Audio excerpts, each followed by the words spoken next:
22, I landed in India after having spent a decade in Canada. And it suddenly occurred to my 10-year-old little brain that I had to learn how to live in a whole new world rather quickly. I had to live in a new house, make new friends, and adjust in a world that wasn't exactly welcoming of my presence. The first day of school was brutal. All these kids took their turns tearing me apart piece by piece until I could barely raise my hand to go to the bathroom. Sad, I know. As I was crying in said bathroom after gaining what little courage I had to raise my hand to go there, that's when she barged in. Tall, sweet, and probably the brightest girl I've ever met. Popular, pretty, every parent's dream daughter. Ladies and gentlemen, this was my future best friend.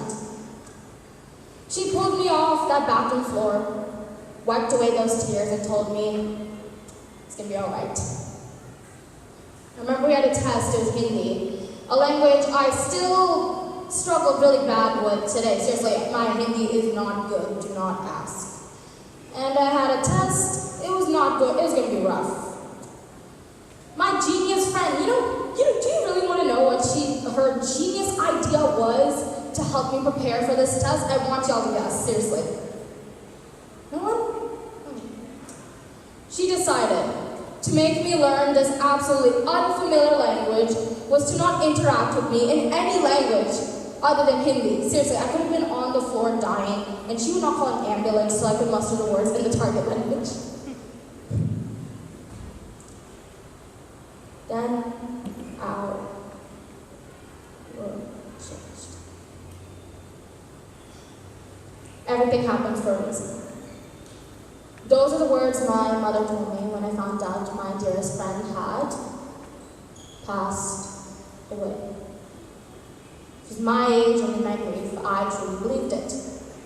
I truly believed God wanted my best friend of 3 years, the one who I thought would be the maid of honor at my wedding, to die a slow, painful death for a reason.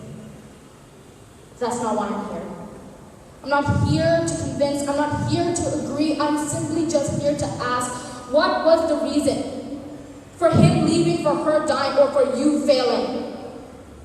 Because some things aren't lessons. Some things aren't meant to teach you. There's not a reason for everything. Some things just cruel. Everything happens for a reason. We tell this to ourselves because what other explanation could there possibly be? No one wants to face the fact that my friend died due to an unfortunate combination of dengue and COVID. There was no reason for that act. Maybe that's the hard truth. Not everything happens for a reason. And using this phrase undermines our power to take a hold of the situation and turn it around. Sometimes I sit there and wonder, what would she think of me now? Probably correct my grammar first, but then again, neither languages nor lives follow neat little plans. In fact, nothing follows a neat little plan. We give meaning to those memories we get.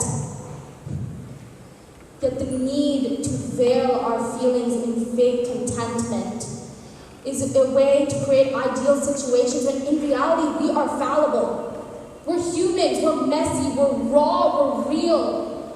And to sugarcoat this all with a reason, that takes away everything, doesn't it? As for my 9-year-old self, I never really did get over the fact that my best friend, a personal lunch dealer, had died.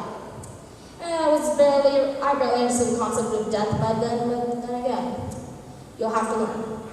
I often think about it time to time. I honestly doubt you can forget your best friend, but if I had to take away one thing from all of this, it'd be this one single thing. Life doesn't give you reasons. Life doesn't give you answers. It gives you moments. And those moments, it's up to us to make them mean something, because that is our superpower. to give meaning to those that are meaningless.